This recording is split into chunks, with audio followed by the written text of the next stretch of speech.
Mere Conservatism. Welcome. Another edition of Mere Conservatism. David Perry, Cleve Walker. Yeah. David, how you doing? Well, you know, inflation is bad.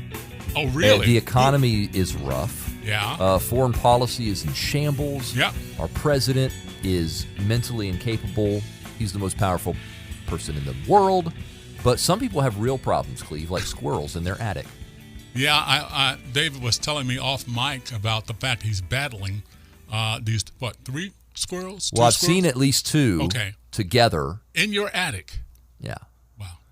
Well, it's going to be a good fight. They are not paying rent either. Although, David, I have to be honest with you. When you first told me you had squirrels in your attic, I thought you were confessing your insanity. I knew, it's a metaphor. Which I knew really was. So I agree with you. You do.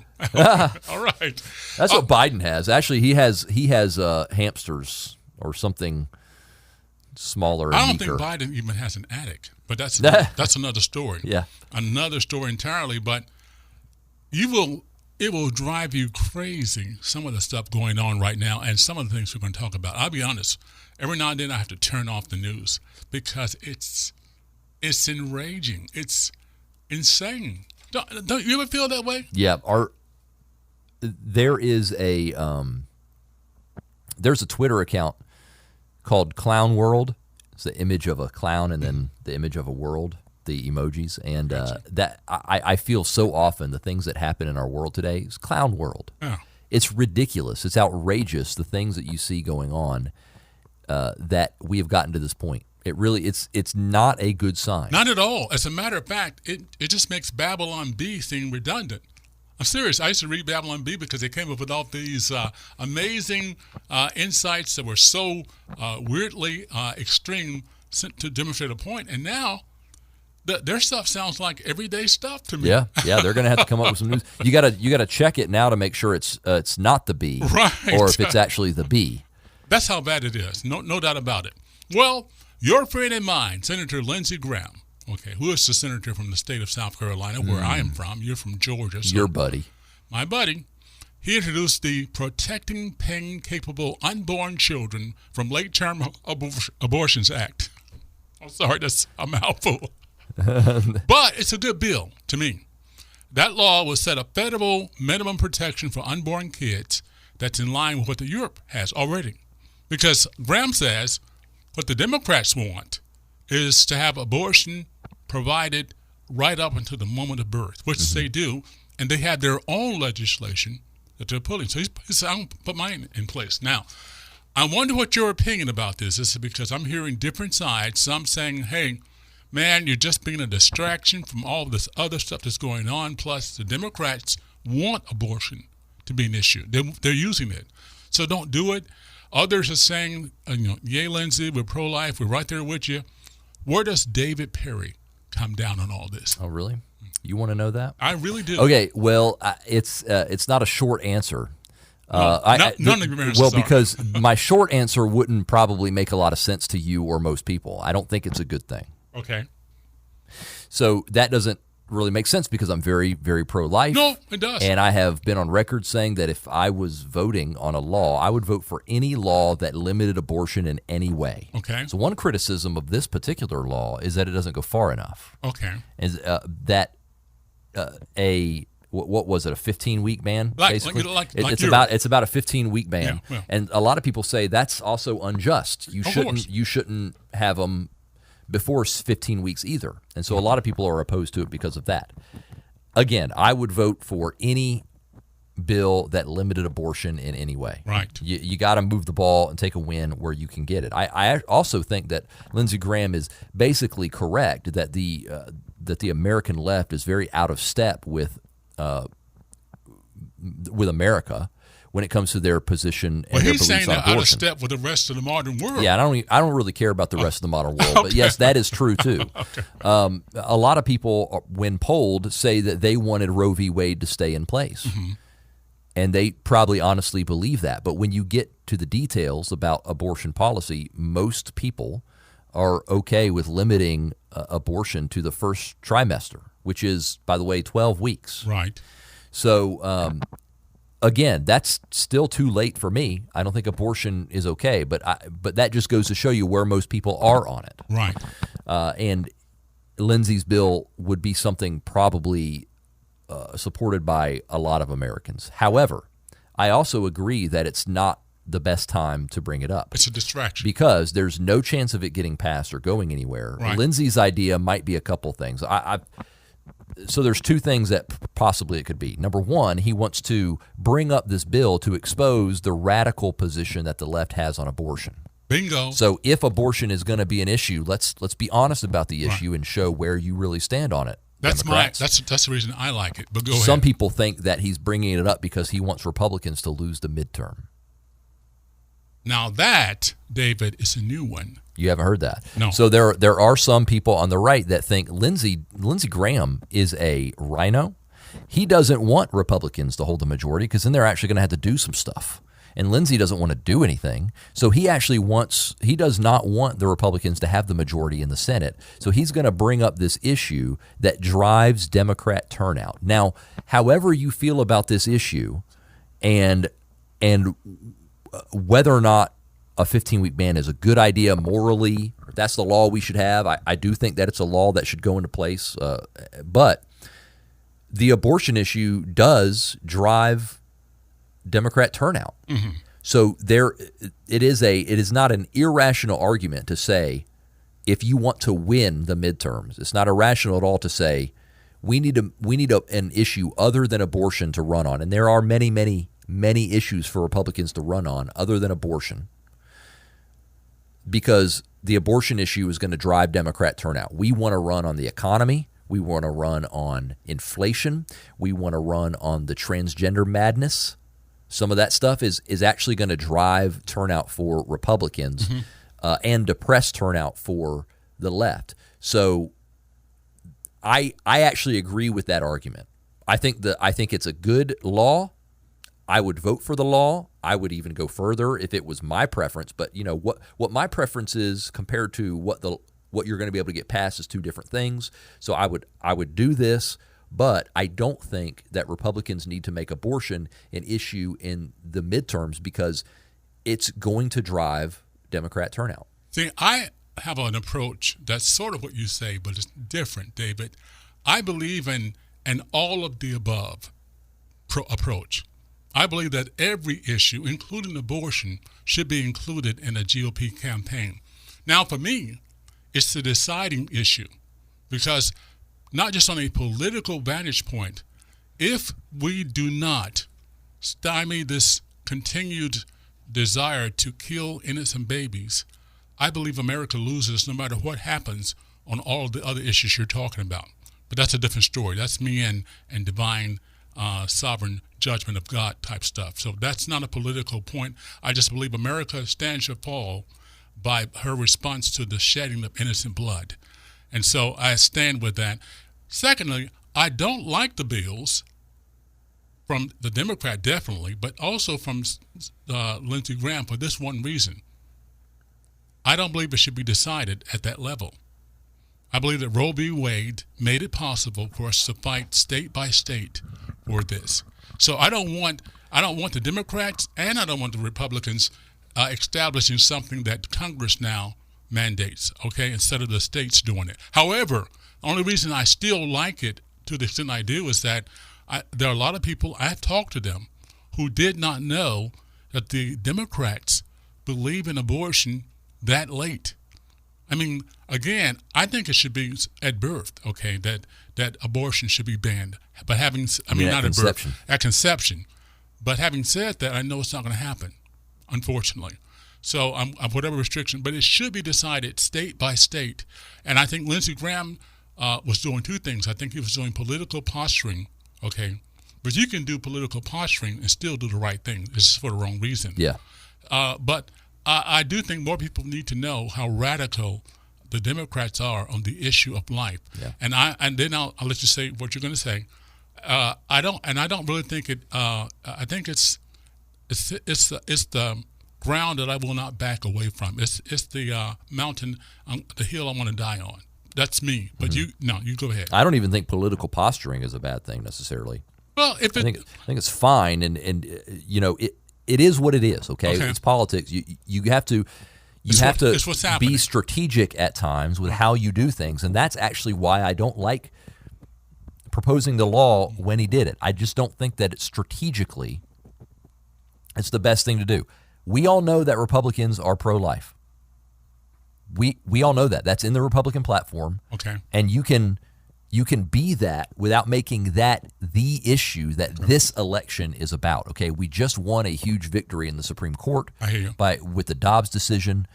This election, I think, needs to be about other things, because people that are going to vote Democrat are going to be motivated if they're voting against an abortion ban. Okay. And they're not going to be motivated if they're voting for inflation, and they're voting for higher taxes, and they're voting for you see what I'm saying? I see what you're saying. People. This kind of thing in this environment right here. It's just not necessary. It's not a battle that you need to fight right now. Like you said, on the federal level, you don't even need to do it. I actually think that a federal law on abortion is probably. I think that they should try it eventually. I do think that this is something that they should do eventually. And try it and see if the Supreme Court will allow it to stand, or if whoever the president is will sign it. But I just don't think that right now, with the midterms coming up and the environment that we're in politically, that needed to be made an issue. Great point. And I will say this, and then we'll go on. You love God. You are a Christian. Your faith is important to you, as it is to me. And so, again, our conservatism is informed by our faith. On this particular issue, though, I've just come to this point. Even if we save our economy, even if we restore our border, even if we do a lot of other stuff to me that are very important to the point where the country, rises or falls on them. But if we don't stand for life to the fullest extent possible, to me, we still lose. But that's just me. Absolutely right. But think about this. When are we going to be able to get a law that protects life passed? Think about it practically. We're only going to be able to do that when we win the Senate, which means winning the Senate right now is the first job. Right. I hear you. Proposing this bill, I should say, makes that harder. As a show, doesn't actually advance the cause, in my opinion. I got you. So you say we're making a stand for life. Well, yeah. You have to engage your brain about strategy, about how to actually win. When because I say make a stand, your intention is not good enough. When I making a stand, I simply mean we need to let people know where the Democrats stand on this issue, and it's right up till birth. And that a lot of folks do not know this. And a lot of independents and otherwise, when they do find this out, they are repelled by their stance on abortion. Even Europe, with its pagan ways, doesn't have anything like that. We'll go back there, though. Speaking of abortion, there's one other thing. Georgia Democratic candidate Stacey Abrams, one of your favorite people, she now claimed that ultrasound machines that show a fetal heartbeat at 6 weeks are, quote, manufactured by doctors to, quote, control women's bodies. I could not believe she said that. I've got to believe that she is just communicating poorly here. Because she made it sound like she thinks that the baby's heartbeat isn't real. That is actually a machine sound. That is actually something other than a beating heart that you're hearing. And I believe she can't possibly believe that. Whether she believes it or not is not really germane to the issue for her.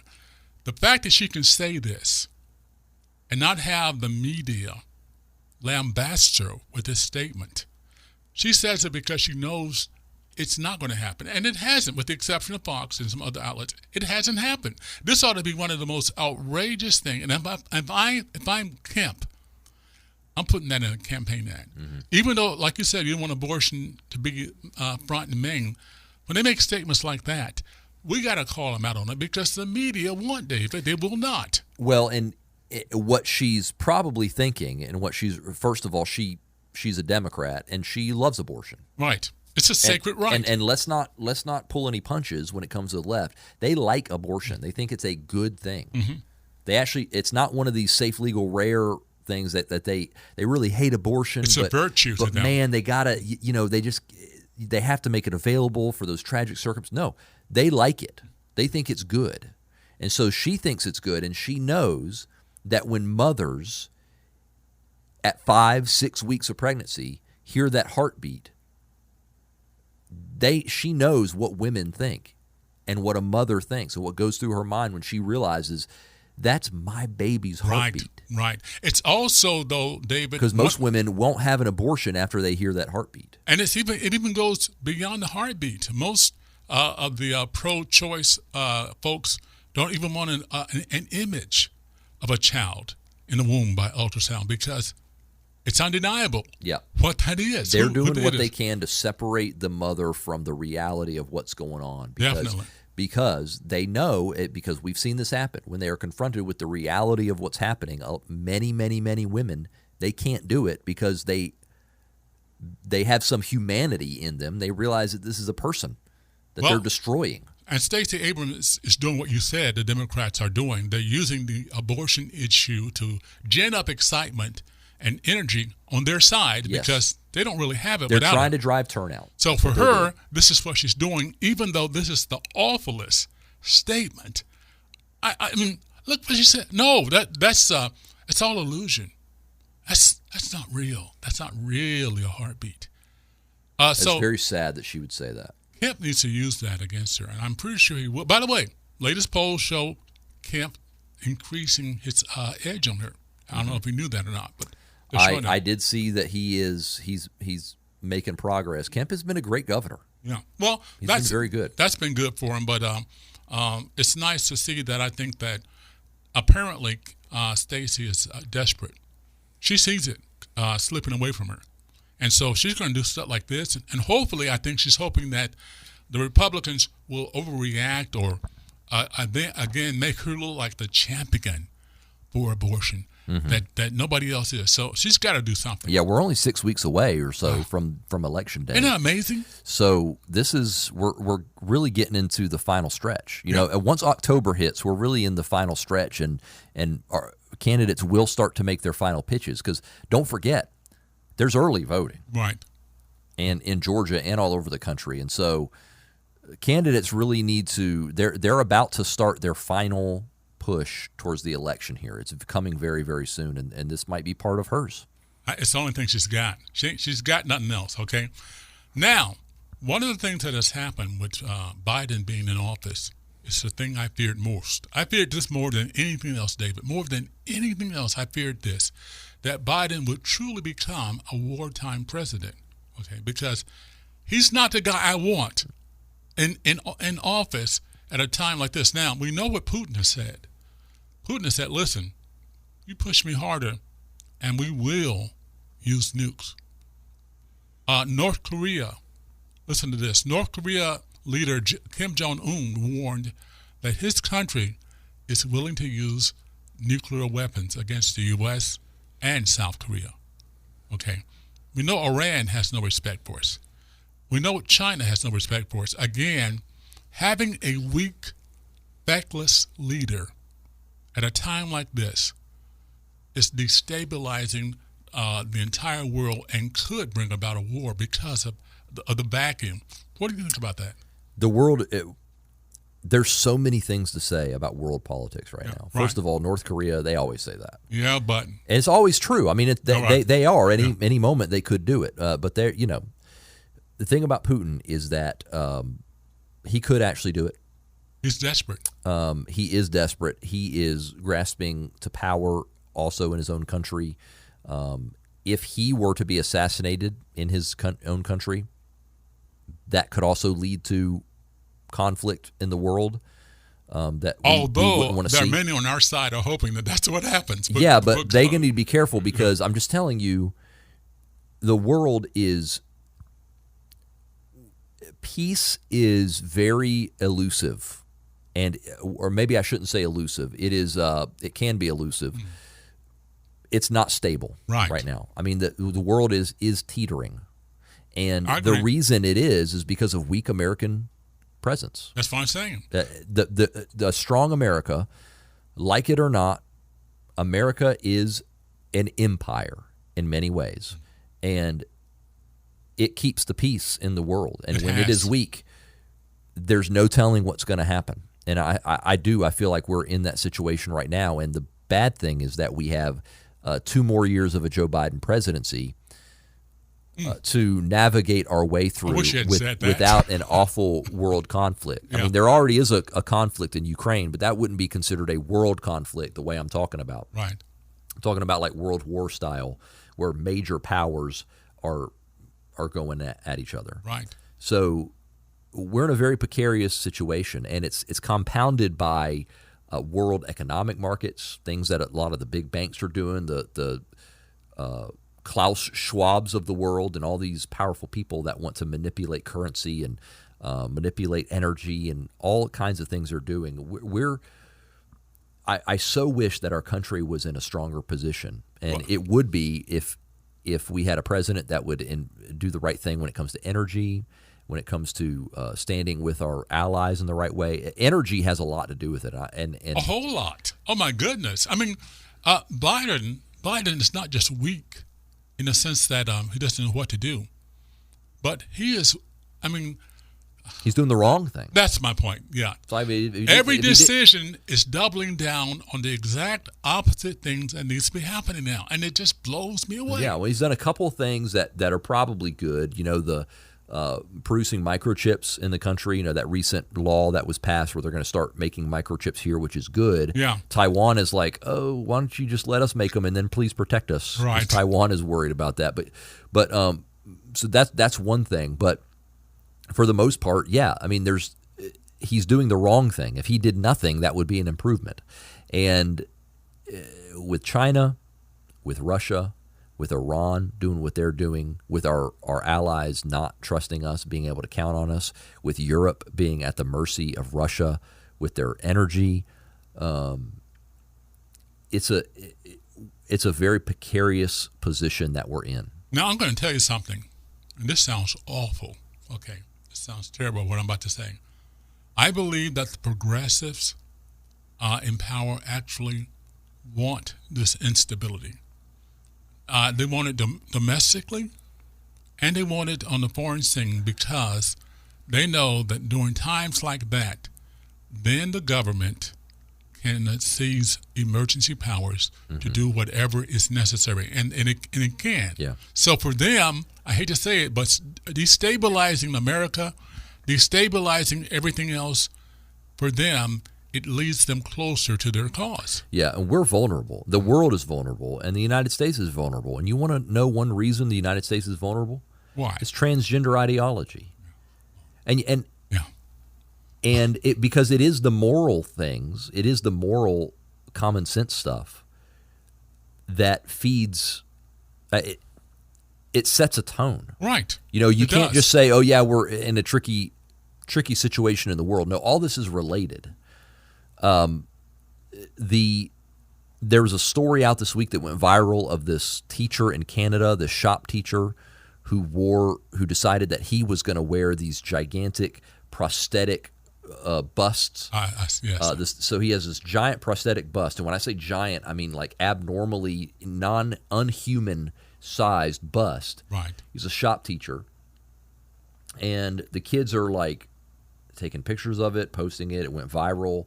The school is actually defending this guy. When I saw, number one, that this guy is doing this, and that he's subjecting the people around him to his sickness. Right.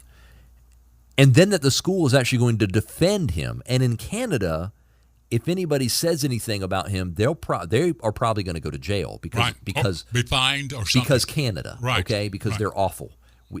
And by the way, I am not kidding, Cleve, when I say this. If the United States had any moral authority, I would say that we should annex Canada. And I am not even joking. I know you're not. This kind of thing, I know you're not. Like if we had any kind of moral high ground, I would say Canada's our neighbor. Y'all can't do that. You cannot suppress speech and subject people to this kind of insanity like this. I wish we would get involved, but I don't necessarily want to annex and Canada. that's in Canada, but that is the kind of thing that is happening here too, to some extent. But the progressives will tell you, we agree with you, but you got the wrong morals. Well, yeah, and Republicans will say that. For the longest time, you've had these Republicans that would say, yeah, I'm socially liberal, but fiscally conservative. You know what that means? It means I like tax cuts, but everything else, I mean, I'm cool. You know, the gay marriage, the transgender stuff. You know, if you can make a buck, do it. Yeah. If you can make some money by selling prosthetic bustiers to people, do it. All these crazy things. You're not a conservative if you're not socially conservative. Right. In fact, that's probably more important. These social things, these moral things, is probably more important to conservatism than tax rates are. And I don't think that's probably. I think it's absolutely. You and I love tax. We're for tax cuts. Yeah. We think that should happen. We're supply side economic people. Okay, we believe in that. But I would give that up for sound morality, and social conservatism, because that is how you build a strong society that can thrive, that has the ability to do the things that America has done in the world, and we're not doing it right now. We're in bad shape. And the only way the morality of a nation like America is restored is by going back to the roots of our morality founded in the Bible. So again, that's why mere conservatism for us isn't just a political stance.